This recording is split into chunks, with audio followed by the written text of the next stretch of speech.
बिस्मिल्लाहिर्रहमानिर्रहीम। कैसे तमाम दोस्तों, उम्मीद करता हूँ बिल्कुल खैरियत से होंगे।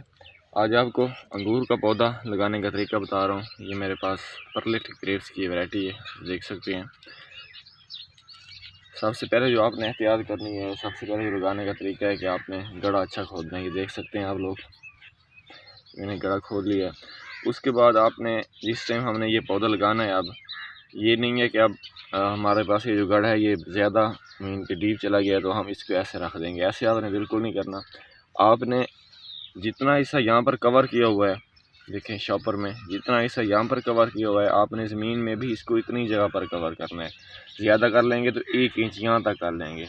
अगर इससे ज़्यादा करेंगे तो उसका कोई फ़ायदा नहीं है, बल्कि उल्टा आपके पौधे को नुकसान है, हो सकता है यहाँ से वो गलना शुरू हो जाए। मीन के जितना हिस्सा यहाँ से पहले आपका ज़मीन में डीप है, इतना हिस्सा होना चाहिए।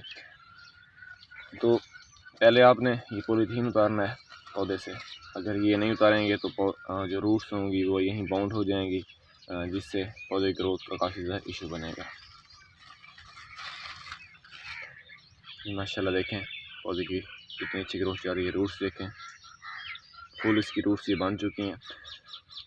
अब ज़्यादा बेहतर तो ऐसा ये होता है कि जिस टाइम आप ये गड़ा खोद रहे हैं, आप 1-2 दिन पहले इसको खोद कर रख दें, ताकि इसके ऊपर धूप भी पड़े, ताकि ये छोटे छोटे इंसेक्ट्स वगैरह हैं वो भी मर जाएँ, फंगस का अटैक है वो भी ख़त्म हो जाए। तो इस तरह आपने गड़ा खोद लेना है। उसके बाद जो नरम मिट्टी है, गमले में किस तरह लगाते हैं उसको मैं आपको अलग बताऊँगा। उसका कुछ और तरीक़ाकार होता है। ये क्योंकि मैं गार्डन साइड में लगा रहा हूँ, आम जो हमारी साइड होती है, ज़मीन होती है, तो इसमें आपने किसी भी किस्म की फर्टिलाइज़र या फिर किसी भी किस्म की दूसरी मिट्टी का इंतखाब नहीं करना, बल्कि आप इसको डायरेक्ट यहीं लगा देंगे तो इस पौधे की बिल्कुल अच्छी ग्रोथ हो जाएगी। ये जो पौधा इतनी इसने ग्रोथ कर ली है, ये बगैर किसी फर्टिलाइज़र के की है। इसमें सिर्फ गार्डन साइल है, ये देख सकते हैं, इसी में इसने इतनी अच्छी ग्रोथ की है। तो पौधे को आपने रख देना है। ये देखें,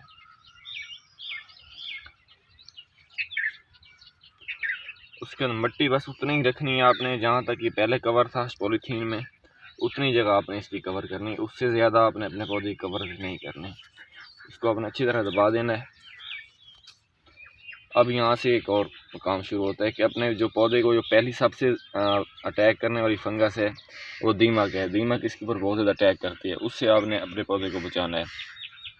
आपके पास कोई भी पेस्टिसाइड पड़ी हो जहरीली, आप इसमें फ्लड कर सकते हैं। अगर आपके पास दानेदार जहर पड़ा है, आपके पास क्लोरोपेरीफास पड़ा है, आप इसमें थोड़ा थोड़ा करके इसको अगर 1 मंथ बाद इसमें ये फ्लड करते रहते हैं तो आपके पौधे को जो बीमारी आती है, मीन के जो दीमक का अटैक होता है वो नहीं आएगी।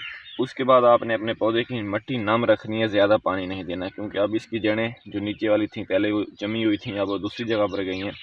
तो आपने अपने पौधे की मिट्टी नम रखनी है। अगर बहुत ज़्यादा पानी देंगे, पानी आपके पौधे में खड़ा रहेगा, तो फिर जो पौधा है वो यहाँ से बिल्कुल ब्लैक होना शुरू हो जाएगा और गलना शुरू हो जाएगा। भुरभुरा होकर ये पौधा आपका बिल्कुल सूख जाएगा। तो इसमें कोई इतनी ज़्यादा रॉकेट साइंस नहीं है कि पौधे को किस तरह लगाना है। उसके बाद आपने इसको पानी लगा देना है। कोशिश करें कि जो आपने अपना पौधा लगाना है वो सुबह टाइम लगाएं या फिर शाम टाइम लगाएं। बिल्कुल जब सूरज की रोशनी बहुत ज़्यादा हो रही होती है तो उस टाइम आपने अपना पौधा नहीं लगाना होता। जिस टाइम आपने पौधा ये पॉलीथीन वाला पौधा लगाते हैं, आप डायरेक्ट साइड में लगाते हैं, तो इसको फिर किसी किस्म की कवर करने की ज़रूरत नहीं होती। आप इसको डायरेक्ट साइड में लगाएं और इसको पहले 5-7 दिन इसका अगर पानी का आप एहतियात कर लेते हैं, जिस टाइम आपको पता चल जाता है कि हमारे पौधे ने ग्रोथ स्टार्ट कर ली है, तो फिर इसको जितनी भी धूप आ जाए, जितनी भी गर्मी आ जाए, पौधे के ऊपर किसी भी किस्म का कोई असर नहीं पड़ता। एक बात और आपको बताना भूल गया, अब ये 2 शाखें हैं, हमने पौधे की 1 शाख लेकर जानी है। तो आपने जितनी भी नई ब्रांचेस होंगी, इसकी जो दूसरी ब्रांचेस निकल रही होंगी, आपने उनको रिमूव कर देना है। तो इब्तदाई वीडियो इसकी यही थी कि आपने इस तरीक़े से लगाना है। आपने फंजीसाइड मीन के दानेदार जहर क्लोरोपेरीफास का इस्तेमाल लाजमी करना है, ताकि इसको इब्तदाई जो बीमारियाँ लगती हैं वो ना लगें। इंशाल्लाह जो नेक्स्ट वीडियो में इसका प्रोसेस होगा वो भी आपको बताऊँगा। मिलते हैं बहुत जल्द इंशाल्लाह एक नई वीडियो के साथ। इजाज़त दीजिए, अल्लाह हाफ़िज़।